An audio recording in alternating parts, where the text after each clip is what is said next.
नांदेडमधून या क्षणाची एक मोठी आणि महत्त्वाची बातमी समोर येत आहे। नांदेड वाघाळा शहर महानगरपालिकेच्या विद्यमान नगरसेविका आफिया नाज अब्दुल रशीद आणि त्यांचे पती काझी नाफे यांना जिल्हा व सत्र न्यायालयाकडून मोठा दिलासा मिळालाय। न्यायालयाने या दोघांचाही अटकपूर्व जामीन मंजूर केलाय। जात वैधता प्रमाणपत्र बोगस असल्याचा आरोप करत राजकीय सूडबुद्धीने हा गुन्हा दाखल करण्यात आल्याचा दावा काझी समर्थकांकडून केला जातोय। अटकेची टांगती तलवार असतानाच काझी दाम्पत्याने न्यायालयात धाव घेतली होती। अखेर आज न्यायालयाने दोन्ही बाजूंचा युक्तिवाद ऐकून घेत हा महत्त्वपूर्ण निर्णय दिलाय।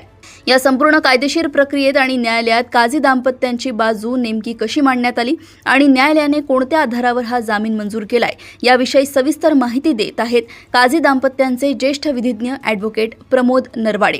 पाहूया त्यांची ही विशेष बाईट। न्यायालयात याचिका दाखल करण्यात आली नव्हती। इतवारा पोलीस स्टेशन येथे एका तक्रारदाराने सोशल मीडियावर म्हणजे समाज माध्यमावर एक पोस्ट टाकली होती की प्रभाग क्रमांक 2 ची आफिया नाझे ही नगरसेविकाचा कास्ट व्हॅलिडिटी प्रमाणपत्र हे बोगस आहे म्हणून।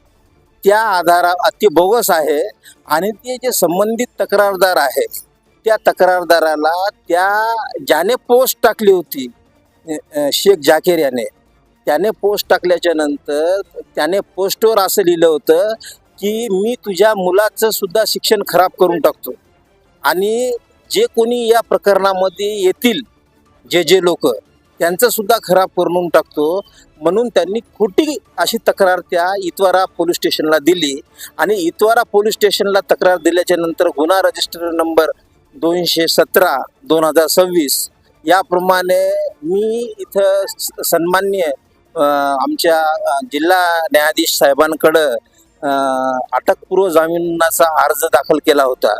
तर अटकपूर्व जामिनावर मागच्या वेळेस आगलावे साहेब होते। तर आगलावे साहेबांनी त्यांनी हे सांगितलं, तिथून ट्रान्सफर झालं। अगोदर इथं हे नव्हते म्हणजे डिस्ट्रिक्ट जज नव्हते, अपुरी संख्या होती आणि मी आमच्या अभिवक्ता संघाचं सुद्धा धन्यवाद देतो की त्यांनी पाठपुरावा करून जिल्हा न्यायाधीशांची संख्या वाढवली। त्यामुळं एकावरच जो भार पडणार होता तो कमी झाला आणि सन्माननीय चौधरी साहेबांच्या न्यायालयामध्ये माझी अटकपूर्वची मी आर्ग्युमेंट केली, मी युक्तिवाद केला। युक्तिवाद केल्याच्या नंतर त्यांनी पूर्ण माझा युक्तिवाद ऐकून घेतला। ऐकून घेतल्याच्या नंतर आज त्यानंतर पोलिसांचा स्टे आला। पोलिसांनी ज्या पद्धतीने तो गुन्हा दाखल केला होता त्या गुन्ह्यामध्ये कुठल्याही प्रकारचं तथ्य नसल्याचं सन्माननीय न्यायालयाच्या निदर्शनास आल्याच्या नंतर सन्माननीय न्यायालयाने आफिया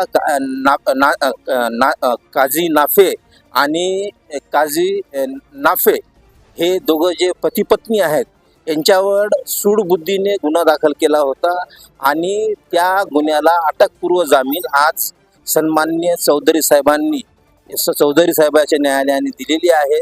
तर त्यामुळं आज आफिया नाझे यांच्यावर जो खोटा गुन्हा दाखल केला होता त्या संदर्भामध्ये ज्या व्यक्तीने समाज माध्यमावर चुकीची पोस्ट केली होती त्या बाबतीत सुद्धा आम्ही न्यायालयामध्ये लढा लढणार आहोत। नांदेड येथून पवन जगदंबार यांची रिपोर्ट।